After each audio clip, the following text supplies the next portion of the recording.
Good morning, guys. Today we are going to discuss about time period. Let's start. First,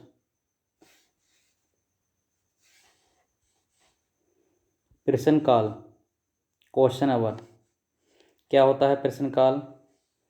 प्रत्येक कार्य दिवस की कार्रवाई से पहले 1 घंटे को प्रश्न काल कहा जाता है।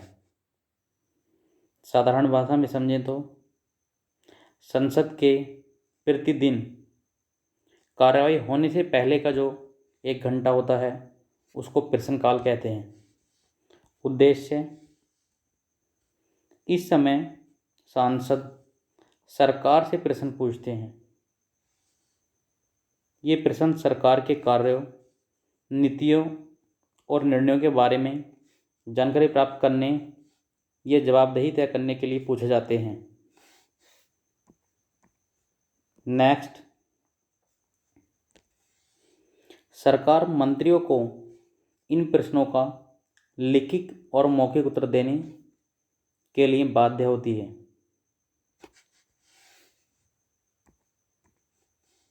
नेक्स्ट, इसका महत्व क्या होता है? यह लोकतांत्रिक नियोजन नियंत्रण का सबसे प्रभावी माध्यम है। नंबर 2, इससे सरकार की पारदर्शिता और जवाबदेही बनी रहती है।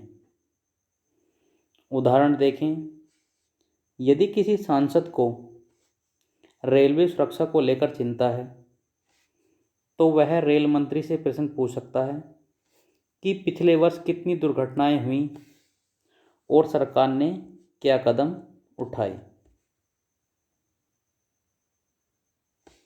यानी कि साधारण शब्दों में समझें तो सांसद सरकार से किसी विशेष विषय पर जवाबदेही करके अपनी समस्याओं का समाधान कर सकता है। नेक्स्ट है हमारा शून्यकाल, 0 आवर। यह कंसेप्ट भी बहुत ज़्यादा इम्पोर्टेंट है। कई बार एग्जाम में यहाँ से क्वेश्चन पुटअप किया जाता है। प्रश्न काल के समाप्त होते ही यानी 12 बजे से लेकर 1 बजे तक का समय शून्यकाल कहलाता है। यानी कि संसद में प्रश्न काल के समाप्त होने के बाद 12 बजे से लेकर 1 बजे तक का जो समय होता है वह शून्यकाल कहलाता है।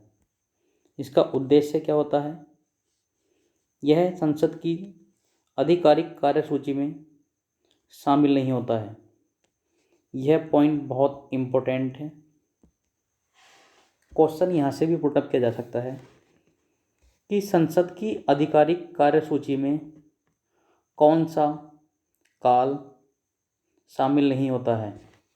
तो वह होता है 0 आवर यानी शून्यकाल।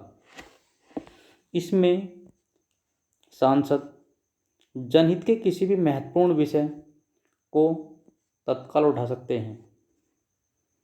यानी वह जनहित की किसी भी समस्या के मुद्दे को यहाँ पर सरकार से पूछ सकते हैं। इसके महत्व देखते हैं। यह सांसदों को तत्कालिक मुद्दे उठाने का अवसर देता है, जैसे किसी प्राकृतिक आपदा, दुर्घटना, भ्रष्टाचार या नीति से जुड़े विषय। यह सरकार को जन भावनाओं से अवगत कराने का माध्यम होता है। यानी कि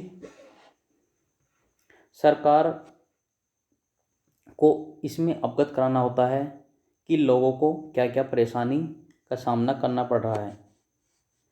उदाहरण के लिए देखें किसी राज्य में बाढ़ आने पर सांसद शून्यकाल में सरकार से राहत कार्यों की जानकारी मांग सकता है। नेक्स्ट देखते हैं नंबर 3, मध्यकाल यानी कि हाफ डे ब्रेक। मध्यकाल अवकाश संसद की कार्रवाई के दौरान वह समय होता है जब सदन की बैठक के बीच में कुछ समय का विश्राम या लंच ब्रेक दिया जाता है। यानी कि साधारण शब्दों में समझें तो संसद के सत्र के दौरान लंच के लिए दिया गया विश्राम समय मध्यकाल कहलाता है। आमतौर पर यह 1 बजे से 2 बजे तक होता है। इसके महत्व देखते हैं। सांसदों और अधिकारियों को आराम का समय मिलता है, अगली बैठक की तैयारी करने का अवसर प्राप्त होता है। नेक्स्ट देखते हैं संसद के शब्दों में इनका महत्व। काल, समय, उद्देश्य और महत्व। नंबर 1, प्रश्नकाल। कार्य दिवस का पहला घंटा, सरकार से प्रश्न पूछना। जवाब, इसका महत्व है जवाबदेही और पारदर्शिता को सुनिश्चित करना। नंबर 2, शून्यकाल। प्रश्नकाल के बाद का समय। इसका उद्देश्य तत्कालिक मुद्दे उठाना और इसका महत्व है जनता की समस्याओं पर तुरंत ध्यान आकर्षित करना। नेक्स्ट देखते हैं मध्यकाल। दोपहर का अवकाश, विश्राम और तैयारी। विश्राम और अगले सत्र की तैयारी करने का अवसर प्राप्त किया जाता है इसमें, और इसके उद्देश्य हैं अगली कार्यवाही को सुचारू बनाना।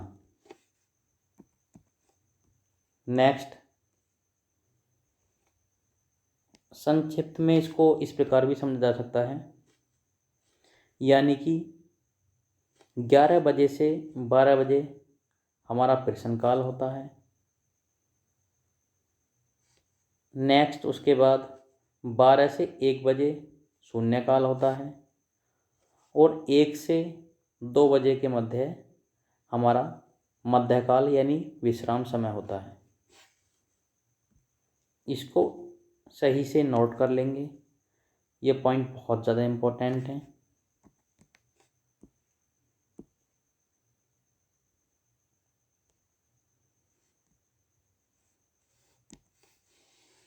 निष्कर्ष, प्रश्नकाल, शून्यकाल और मध्यकाल ये तीनों संसद की कार्रवाई के महत्वपूर्ण अंग हैं। इनसे न केवल सरकार की जवाबदेही तय होती है, बल्कि जनप्रतिनिधियों का जनता की आवाज़ और संसद में उठाने का अवसर भी मिलता है। यह कंसेप्ट यूपीएससी आईएएस एग्ज़ाम के पॉइंट ऑफ व्यू से बहुत ज़्यादा इम्पोर्टेंट थे। कई बार यहाँ से क्वेश्चन बार बार रिपीट होता है। इन टॉपिक को कम से कम 3 बार वीडियो को देखें और बार बार रिपीट करें और सही से समझ लें, और वीडियो को लाइक, शेयर और चैनल को सब्सक्राइब करना ना भूलें। Thanks for watching.